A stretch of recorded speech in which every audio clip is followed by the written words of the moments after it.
था कि इस एक दिवसीय कार्यक्रम के शुभ अवसर पर उद्घाटन सत्र के इस मंच पर उपस्थित पूज्य संत श्रद्धेय नर्मदानंद महाराज जी, जिनका हमको आशीर्वचन प्राप्त हुआ, ऐसे पूज्य श्रद्धेय बच्चूगिरी जी महाराज, अन्य सभी सम्माननीय पदाधिकारी, अतिथिगण,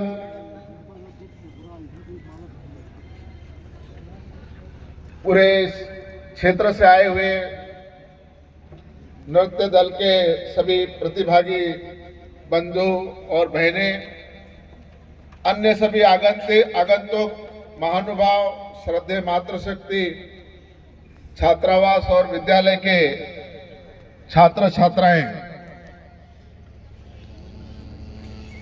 जनजाति कल्याण केंद्र पिछले एक 27-28 सालों से इस क्षेत्र के अंदर समाज के स्वास्थ्य, शिक्षा, संस्कृति और लोगों को रोजगार से जोड़ते हुए स्वावलंबन के कार्य में अनेक प्रकार के कार्यक्रमों के माध्यम से निरंतर सक्रिय है। इसी कड़ी में अभी कुछ दिन पूर्व अक्टूबर के महीने में एक दिवसीय विशाल स्वास्थ्य शिविर का भी आयोजन किया गया था, जिसमें लगभग 450 के आसपास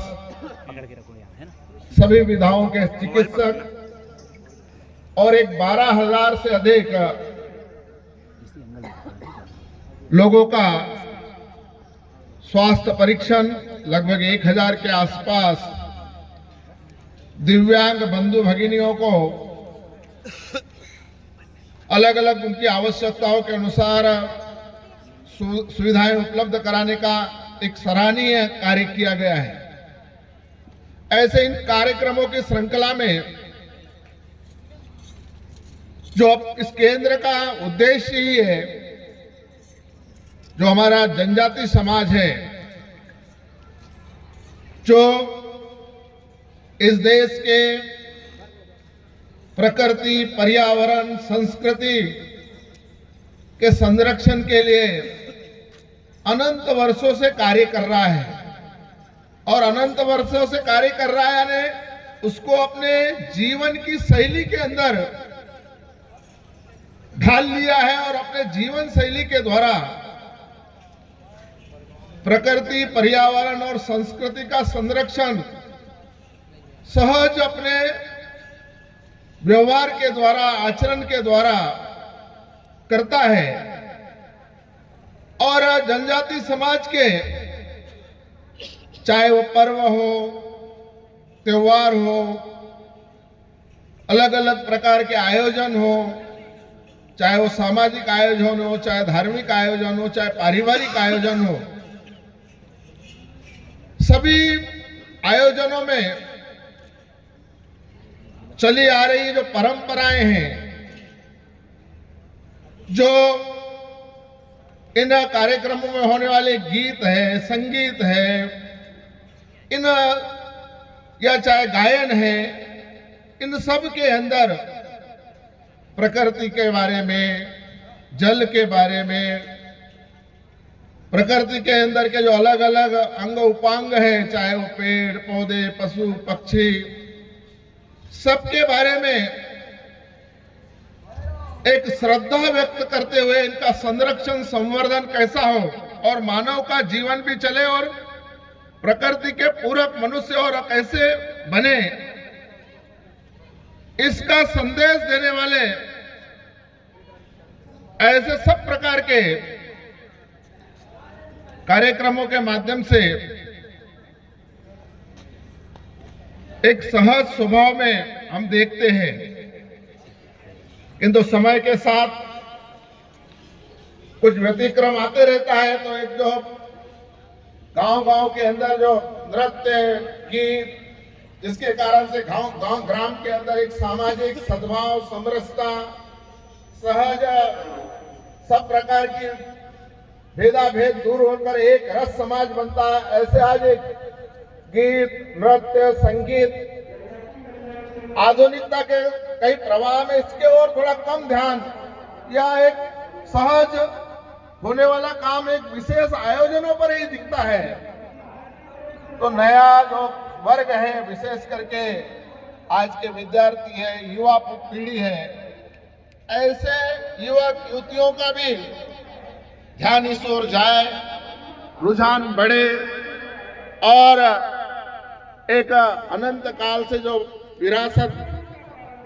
को संजोए हुए जो जनजाति समाज है, उसको आगे संरक्षित रखते हुए उसको नई पीढ़ी भी अंगीकार करे। इसके लिए कुल मिलाकर के ये कार्यक्रम यहाँ पर आयोजित किया गया है और निश्चित रूप से जो पिछले कई दिनों से जो प्रयास चल रहा था, उसका परिणाम भी दिख रहा है कि एक अच्छी जागृति इस कार्यक्रम की सूचनाएं और जिस तरह के दल यहाँ पर आ रहे हैं और आज जो दिन भर कार्यक्रम होंगे, इसके माध्यम से नए युवक और युवतियों को भी प्रेरणा मिलेगी और एक नए दल भी गांव के अंदर तैयार हो। इसके लिए पुराने लोगों के द्वारा भी और इस कार्यक्रम के माध्यम से भी एक प्रेरणा मिलेगी और जनजाति समाज जो अनंत काल से भारत, प्रकृति, संपूर्ण समाज को अंगीकार करते हुए सबको साथ में लेकर सबके साथ चलने वाला रहा है, ऐसा इन कार्यक्रमों के माध्यम से और इस संदेश को प्रगाढ़ करते हुए सारा समाज एक है, हम सब भारत माता के पुत्र हैं और हम सब आपस में सब एक माँ के पुत्र हैं, तो सब सहोदर और सहोदरी, सब भाई और सब बहन, सब भाई बहन हैं। कोई यहाँ का और कोई बाहर का नहीं, अभी तो सब एक है और यही एकता का भाव है जो भारत को, इस देश को मजबूत करते आया है। और इस देश के अंदर जनजाति समाज के, चाहे श्रद्धेय बिरसा मुंडा भगवान हो, चाहे पूज्य दुर्गावती जी हो, चाहे रघुनाथ साहब हो या श्रद्धेय शंकर साहब हो, सब महापुरुषों ने यही संदेश दिया, अच्छे मार्ग पर चले, अच्छे संस्कारों को अपनाए, सारे समाज को हम अपना मान करके हम सब एक हैं और सब इस भारत माता की संतति है और हम सबको मिलकर के एक समरस, एक रस, सब भेदा भेद और सब दूरियों को पाट करके एक समाज बना करके भारत को ऊंचाइयों पर पहुंचाना है। इसी के लिए इन महापुरुषों ने अपना जीवन लगाया, जीवन बलिदान किया है और वास्तव में इन महापुरुषों को सच्ची श्रद्धांजलि, उनके प्रति सच्ची श्रद्धा व्यक्त करना है, यहाँ के समाज को एक होकर के खड़े होना कि हम सब भारत माता के पुत्र हैं और हम सब